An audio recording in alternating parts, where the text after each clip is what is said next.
J'ai pris des notes, hein, oui, c'est mon parcours, mais j'ai pris des notes, tu sais, pour pas oublier des étapes, tout ça, tout ça.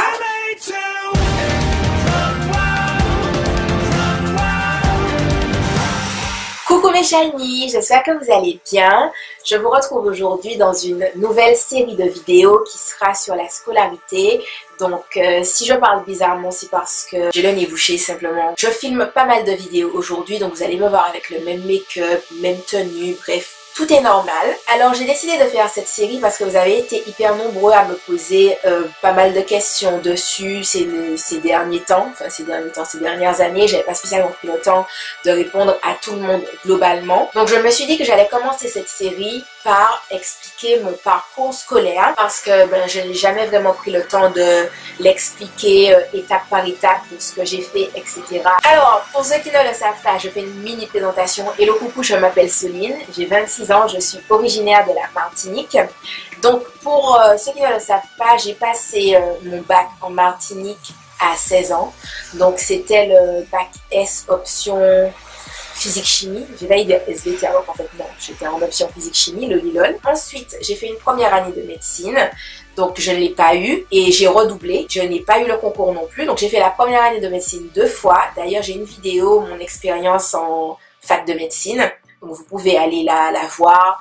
Comme ça, je vous donne mon expérience, mon ressenti sur comment ça s'est passé, tout ça. Ensuite, donc à cette époque-là, du coup, j'avais 18 ans et j'ai voulu partir à Paris pour continuer mes études. Problème d'administration, je n'ai pas pu m'inscrire à la fac, donc j'ai fait une année en tant que secrétaire bénévole dans une association culturelle.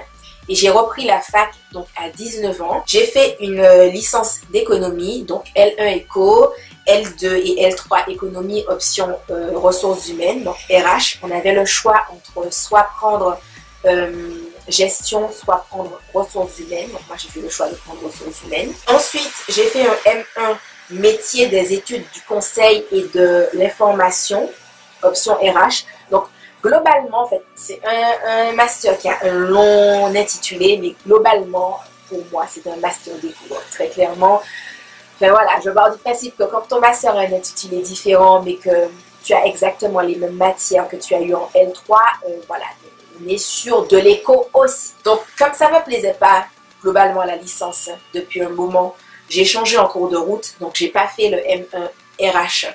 J'ai changé peut-être, je sais pas, un mois après en urbanisme que je n'ai pas aimé non plus. Ensuite, comme ça ne me plaisait toujours pas, j'ai fait un M1 RH dans une école de commerce. La deuxième année pour le M2, la spécialisation que je voulais faire qui était psychologie du travail avait été supprimée. Du coup, j'ai dû faire peut-être 2-3 jours en RH, en M2 RH, quand j'ai su qu'on pouvait se réorienter si on faisait un dossier, etc. et qu'on le présentait je sais pas, au directeur de l'école, je sais pas comment ça se dit. Et du coup, j'ai changé en cours d'année. J'ai changé peut-être 3-4 jours après la rentrée en M2 d'audiovisuel. Et donc, c'est ce que j'ai fait de ma scolarité, pour tous ceux qui me demandent.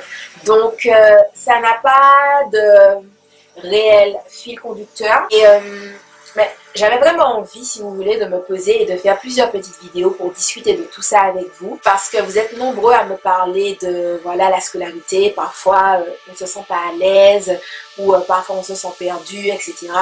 Et du coup, je voulais partager mon expérience et mon avis avec vous. Que ça soit, par exemple, comment j'ai vécu la fac. J'ai une vidéo sur des conseils pour la fac, quelque chose dans ce goût-là, elle sera aussi dans la vidéo. Mais voilà, mon rapport à la fac, à l'école de commerce, comment je l'ai vécu, ou bien le fait de changer de cursus quand ça va pas, etc.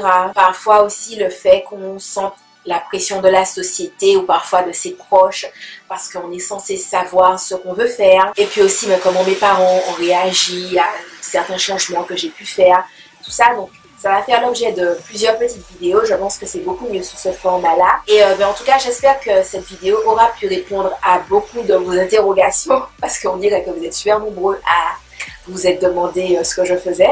Même si dans tous mes snaps, j'ai toujours eu l'impression que je disais je suis à l'école, je fais ci, je suis à l'école, je fais ça. Mais bon, je n'ai peut-être pas été assez explicite ou peut-être que vous n'aviez pas vu ces snaps-là ou certaines de ces vidéos-là où je le mentionnais. En tout cas, j'espère que la vidéo aura pu vous plaire. Et moi, je vous fais de gros bisous et je vous dis à la prochaine fois, donc dans la continuité de cette petite série. Bisous les amis, bye bye!